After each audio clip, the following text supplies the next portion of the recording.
Hello, എല്ലാവർക്കും സുഖമാണല്ലോ.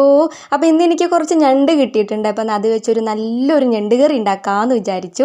അപ്പോൾ 2026 തുടക്കമൊക്കെ ആണല്ലോ, എല്ലാവർക്കും നല്ലൊരു പുതുവർഷം ആശംസിക്കുന്നു. അപ്പോൾ ആദ്യമൊന്നും എനിക്ക് ഞണ്ട് ക്ലീൻ ചെയ്യാനൊന്നും അറിഞ്ഞിട്ടുണ്ടായിരുന്നില്ല, പിന്നീട് ഞാൻ അതൊക്കെ പഠിച്ചെടുത്തത്.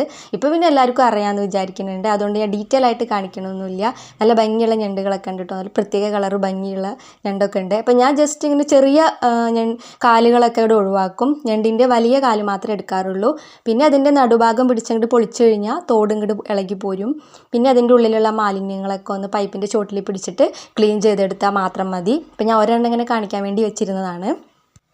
അങ്ങനെ ഞണ്ടെല്ലാം ഞാൻ ക്ലീൻ ആക്കി എടുത്തിട്ടുണ്ട്. ഇനി ഞാൻ സെയിം മൺചട്ടി തന്നെ അടുപ്പത്ത് വെച്ചിട്ട് ഇതിലാണ് ഉണ്ടാക്കാൻ പോണത്.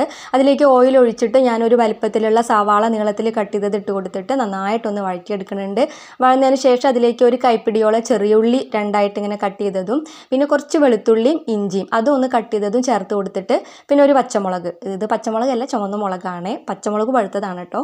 അങ്ങനെ അതും ഇട്ട് കൊടുത്തിട്ട് നമുക്ക് നന്നായിട്ടൊന്ന് വഴറ്റിയെടുക്കണം.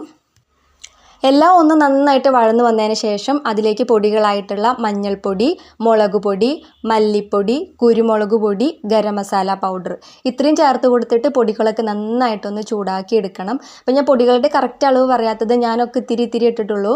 അപ്പോൾ നല്ല എരിവ് വേണ്ടവർക്ക് ഇതിൻ്റെയൊക്കെ പൊടികളുടെ അളവ് ഇഷ്ടത്തിനനുസരിച്ച് കൂട്ടിയിട്ട് എടുക്കാം. അപ്പോൾ ഇവിടെ ആണെങ്കിൽ മോൻ്റെ വായിലൊക്കെ വായ്പുണ്ണ് വന്നിട്ട് മുറിവ് വന്നിട്ടേ, അപ്പോൾ അതുകൊണ്ടാണ് ഞാൻ എരിവൊക്കെ കുറച്ചിട്ട് ഉപയോഗിക്കുന്നത്. അല്ലെങ്കിൽ പിന്നെ അവർക്കൊന്നും കഴിക്കാൻ പറ്റില്ലല്ലോ, അപ്പോൾ അത് വിചാരിച്ചിട്ടാണ്. അപ്പോൾ പൊടികളൊക്കെ ചൂടായി വന്നതിന് ശേഷം നമുക്കൊരു തക്കാളി കട്ട് ചെയ്തത് ചേർത്ത് കൊടുക്കാം. കറിവേപ്പിൻ്റെലും ചേർത്ത് കൊടുത്തിട്ട് ഒന്ന് ഇളക്കി കൊടുത്തിട്ട് നമുക്ക് അടച്ചു വെച്ചിട്ട് തക്കാളി ഒന്ന് വേവിക്കാം. തക്കാളി കുക്കായി വന്നിട്ടുണ്ട്. അപ്പം നല്ലോണം അങ്ങോട്ട് വെന്തുടയേണ്ട ആവശ്യമൊന്നുമില്ല. ഇനി അതിലേക്ക് ഞാൻ തേങ്ങാപ്പാലാണ് ഒഴിച്ചു കൊടുക്കുന്നത്. ഒരു മീഡിയം തിക്കിലുള്ള തേങ്ങാപ്പാലാണ് ഒഴിച്ചു കൊടുക്കുന്നത്. ഒരു കപ്പോളം ഉണ്ട്. അതിലേക്ക് ആവശ്യത്തിന് വേണ്ട വെള്ളവും ഒഴിച്ചു കൊടുക്കുക. എന്നിട്ട് ഏകദേശം ഒന്ന് തിളയ്ക്കാറാകുമ്പോൾ നമുക്കതിലേക്ക് ക്രാബ് ഇട്ട് കൊടുക്കാം. എന്നിട്ട് ആവശ്യത്തിന് വേണ്ട ഉപ്പും ചേർത്ത് കൊടുത്തിട്ട് നമുക്കിതൊന്ന് തിളപ്പിക്കാം. എല്ലാം ഒന്ന് തിളച്ചതിന് ശേഷം നമുക്ക് തീ ലോ ഫ്ലെയിമിലേക്ക് ആക്കിയിട്ട് നമുക്ക് ഞണ്ടൊന്ന് വേവിച്ചെടുക്കണം. അപ്പോൾ ഇത്തിരി സമയം കഴിഞ്ഞിട്ടുണ്ടായിരുന്നു. അപ്പോൾ ഞണ്ടൊക്കെ കുക്കായിട്ട് വന്നിട്ടുണ്ട്. ഇനി ഇതിലേക്ക് ഞാൻ ഇത്തിരി കാശ്മീരി ചില്ലി പൗഡറും അതുപോലെ ഇത്തിരിയും കൂടെ ഗരം മസാല പൗഡറും കൂടെ ചേർത്ത് കൊടുക്കുന്നുണ്ട്. എന്നിട്ട് നമുക്ക് എല്ലാം കൂടി ഒന്ന് ഇളക്കിയതിന് ശേഷം ഒന്നും കൂടി ഒന്ന് വറ്റിച്ചെടുക്കണം. അപ്പോൾ ഇത് ഇത്തിരി സമയമൊക്കെ കഴിഞ്ഞു. നമ്മുടെ ഞണ്ട് കറി റെഡി ആയിട്ടുണ്ട്. സൈഡിൽ കൂടെ എണ്ണയൊക്കെ തെളിഞ്ഞങ്ങനെ നിൽക്കുന്നുണ്ട്.